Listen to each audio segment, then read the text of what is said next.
Hello, YouTube, and certainly hello to all the Sports-A-Delics out there.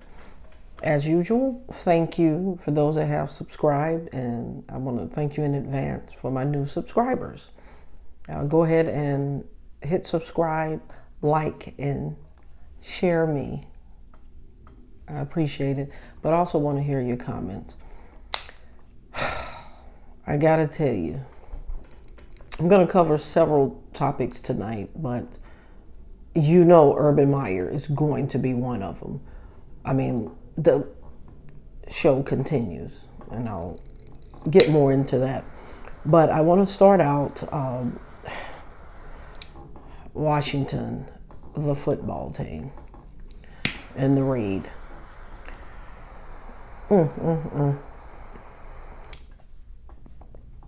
I mean, we're talking about the DEA, the Drug Enforcement Administration raids our facility because our head trainer is under investigation, and all that we're getting is it's unrelated to football.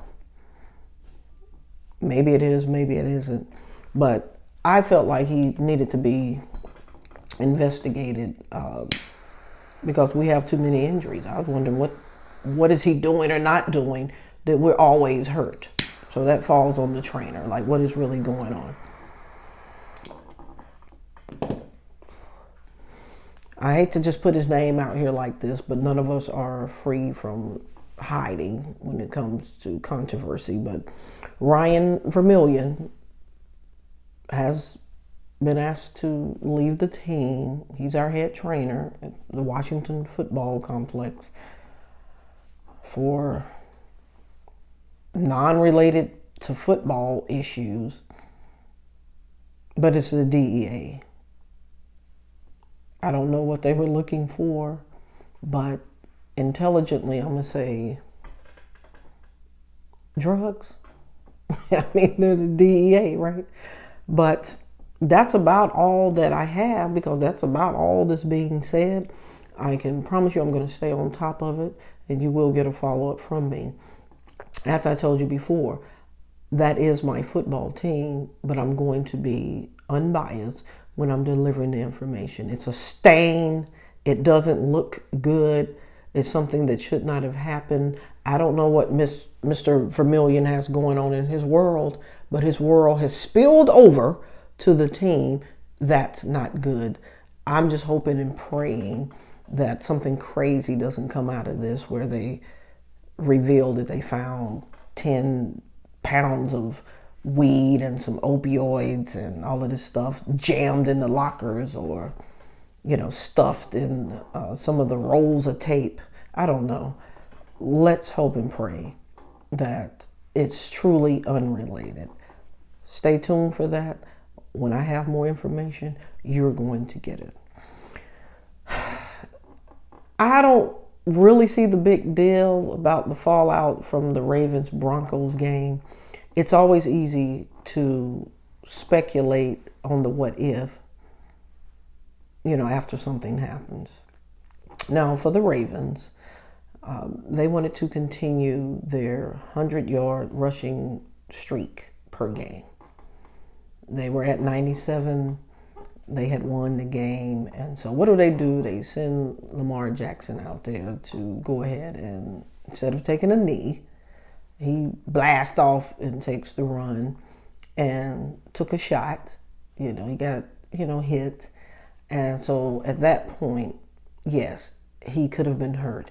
He could have torn the ACL. He could have had his shoulder separated. He could have had a grade 3 concussion, all for the sake of keeping this streak alive.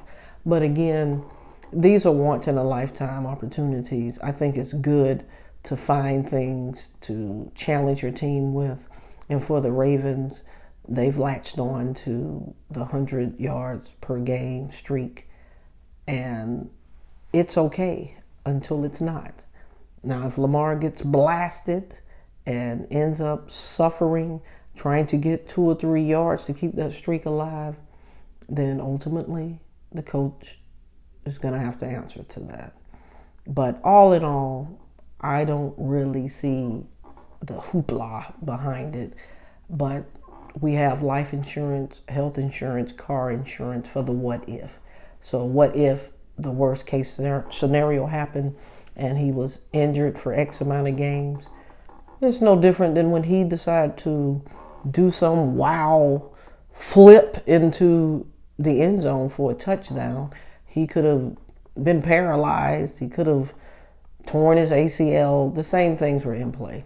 So I just figure if Lamar Jackson is willing to, on his own accord, put himself at risk with these wow flips into the end zone, then what difference does it make if he doesn't take a knee and run to try to get 3-4 more yards to keep the streak alive? That's just my take on it. Subscribe, like, and share. I would like to hear your comments about it. Those are mine, okay? Now, moving on. Jalen Smith. This has been a real hot topic because it came at a time where people were shocked. Why are we shocked by anything that Jerry Jones does? This is a man that looked Terrell Owens in his face and told him one thing and did another. This is a guy that it's win at all costs. And I had already predicted, I told some of my Cowgirl fans, I think that Jalen Smith, coming off of his injury, they're probably going to cut him if the defense is playing well. Sure enough, ultimately, that's what happened.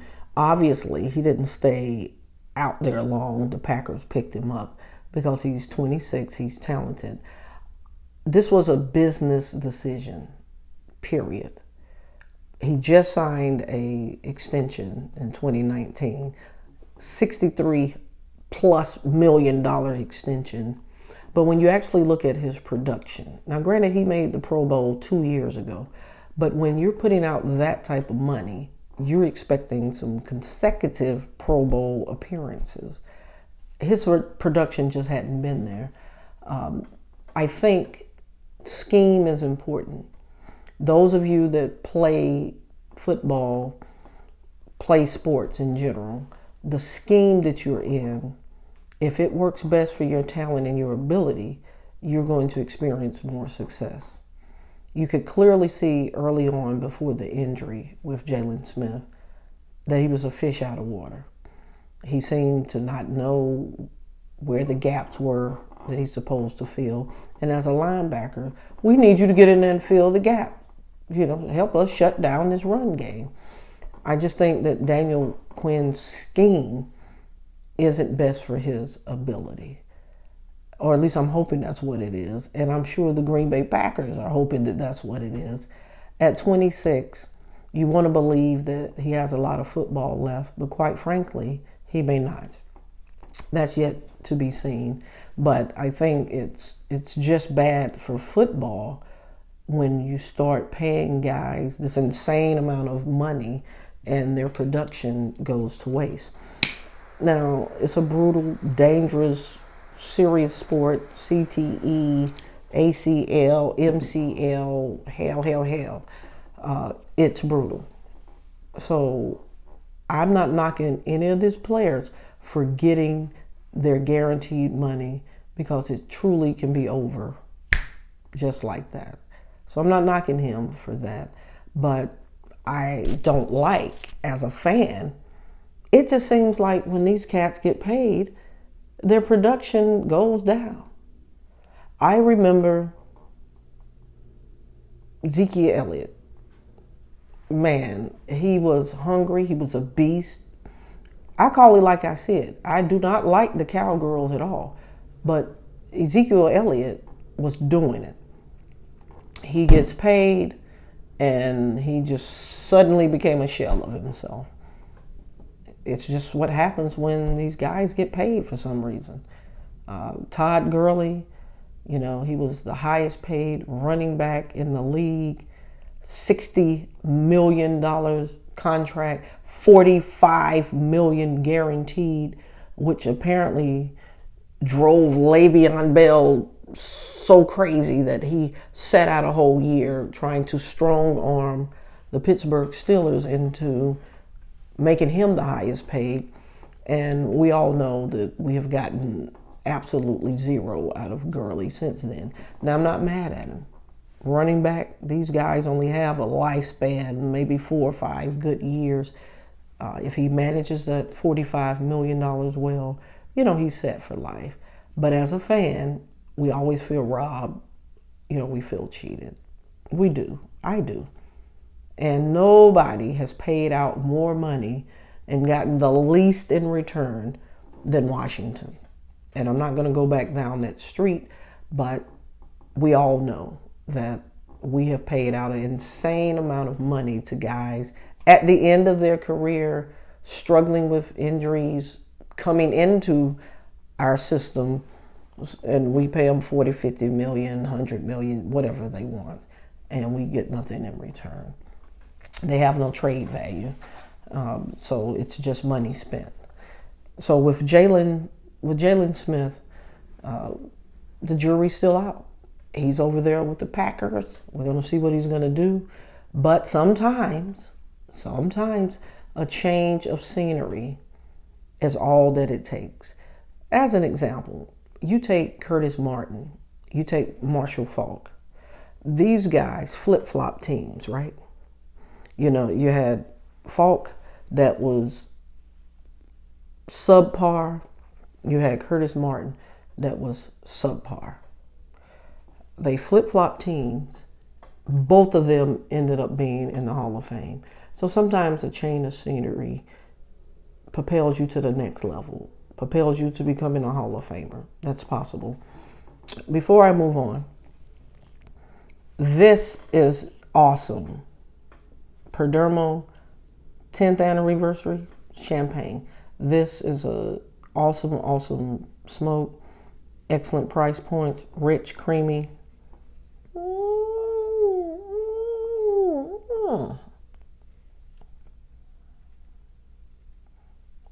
I apologize. I had an intimate moment, but never mind.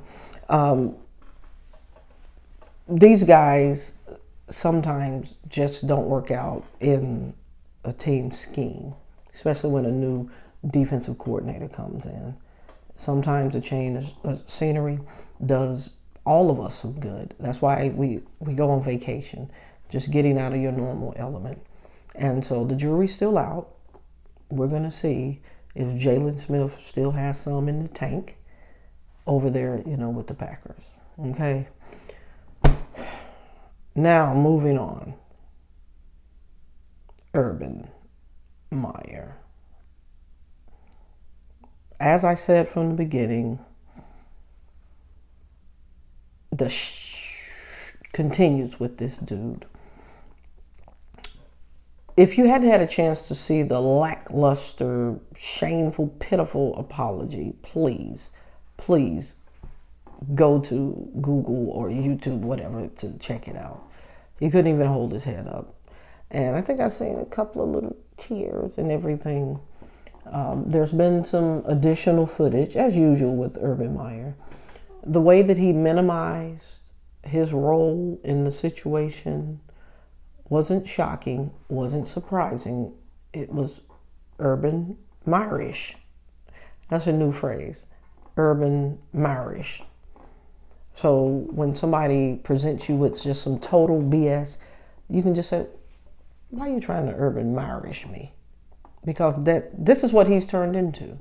He's turned into a new slogan of nonsense. Now, the new footage showed his hands somewhere, we'll just say in the cookie jar. He minimized, I was just having some dinner with some friends. Whoever they are, wanted me to come over and take some pictures.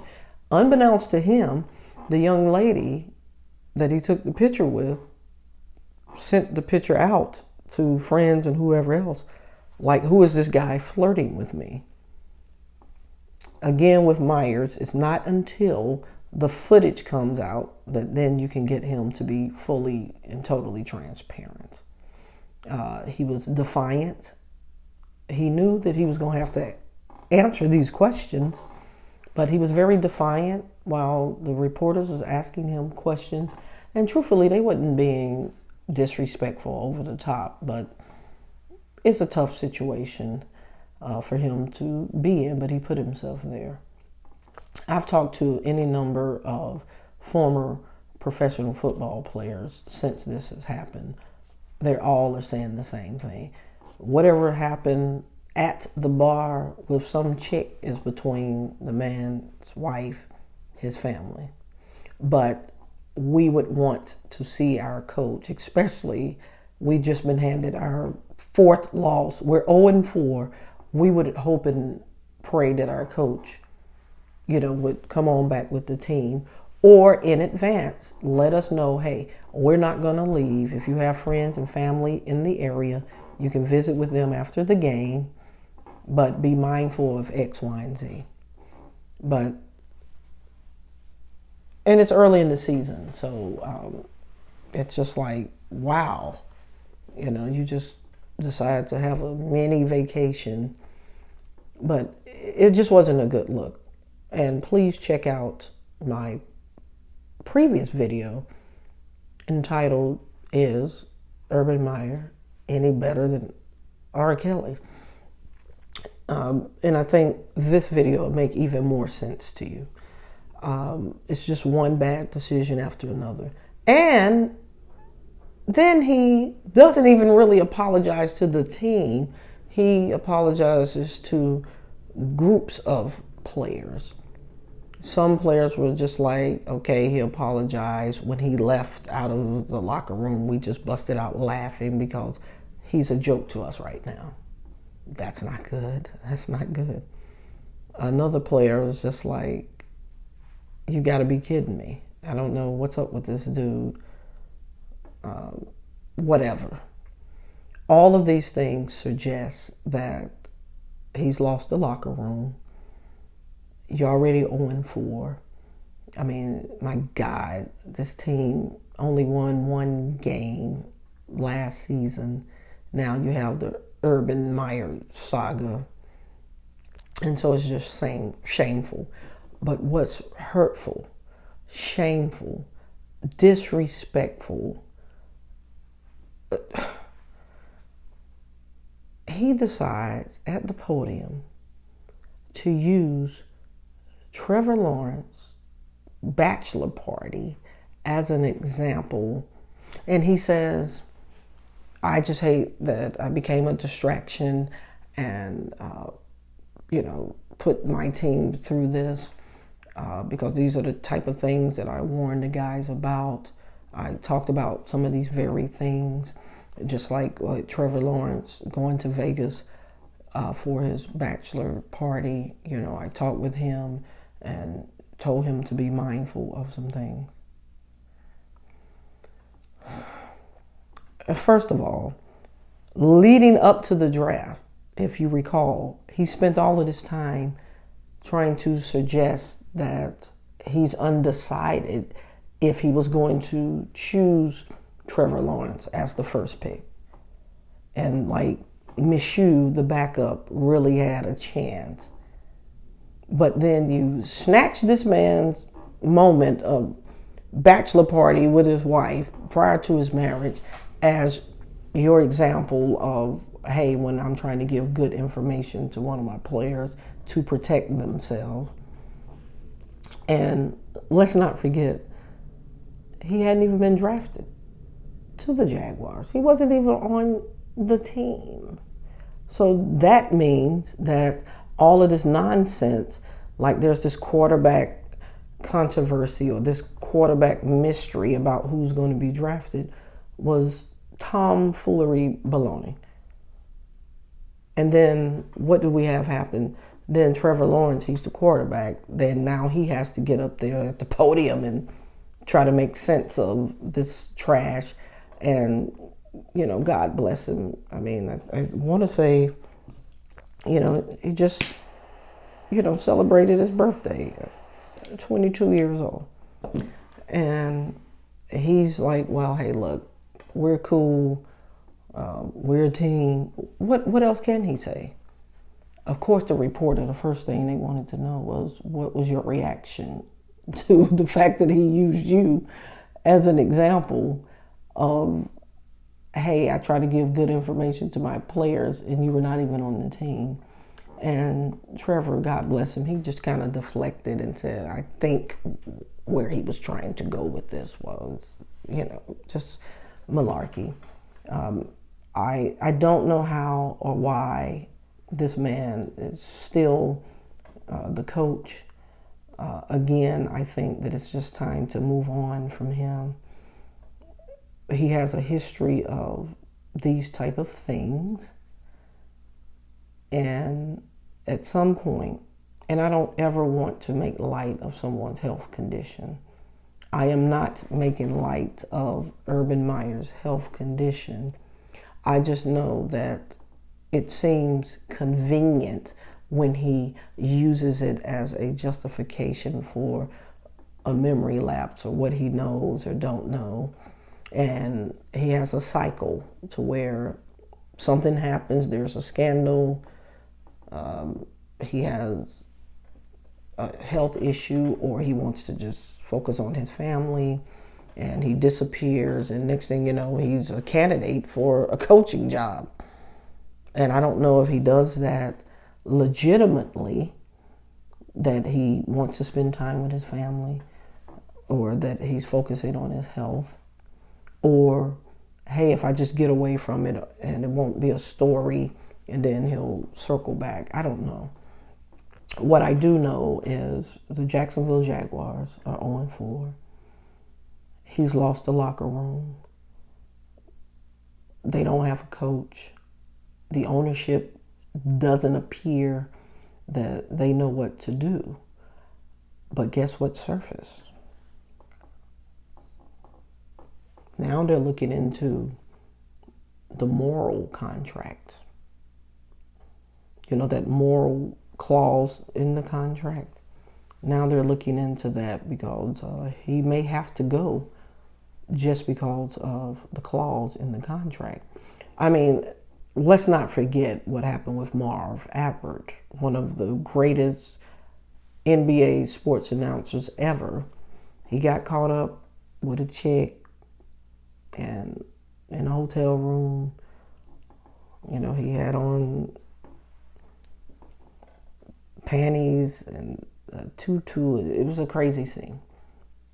And he was exiled from the game, for 2, almost 3 years. And it was because of the moral clause in the contract. So we got to keep tracking this story. I promise you I'm going to do that. So he may have to be out of here anyway. But I know as an athlete, if you don't want to win for your coach, yes, you want to win for one another. You want to win for your teammates. But you don't want to listen to this person.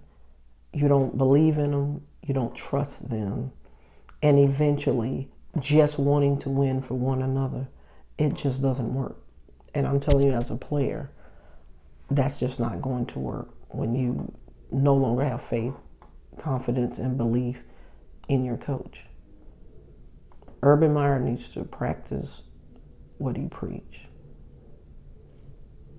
Thank you for tuning in. And as always, hit the subscribe button, like me with the thumbs up, share, and the comments.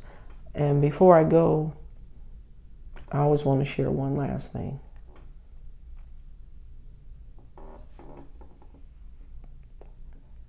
Have a good night.